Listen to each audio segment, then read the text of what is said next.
questions on that? Otherwise, just have a real quick case you guys might come home with.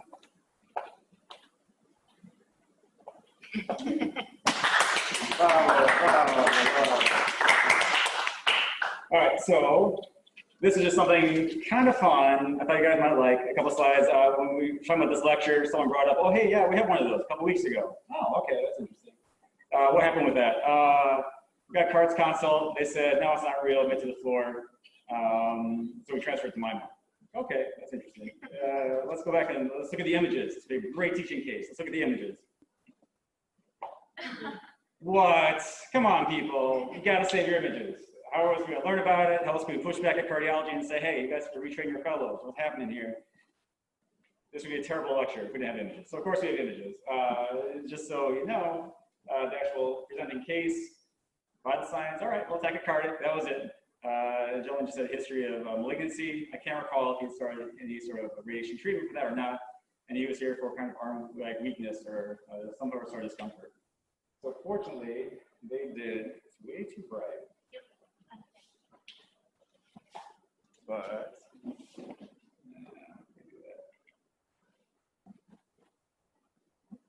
this was their first image they saved. And as you can see, we're looking at pairs still long. Does anyone see any fluid in this image? In the heart. What? There's in the heart. What about around the heart? That's more I'm curious about. We're fluid down here. No. There's fluid up here. Yes, there is fluid up there. So it's atypical. I mean, look at that. Like at the very, very top, that RV is bellowing in. And so this is not your typical case. And I think it was amazing, very good that they recognized that. As far as just going off Jane's lecture about, okay, so is this tamponade, is this RV collapse, is there an outflow obstruction? Dialing it back to, well, now we're looking at this mitral valve. We're looking at it as it's opening. And at that exact time, because they didn't, unfortunately didn't get a chance to do the EMBO, what's happening to that RV wall? So is this RV wall collapsing during diastole? Is this tamponade? Yes. Maybe. Okay. So here it looks very concerning for that. So look at the other images. We have our short. Again, this is where we have our very focal effusion. And here's our subside. And this guy speaks to the importance of, for atypical like effusions, really getting all views. Because here you don't see anything. And that's just because this is kind of a focal or loculated, like a sort of effusion that they found. And then before, they must be very well trained. This is an amazing image.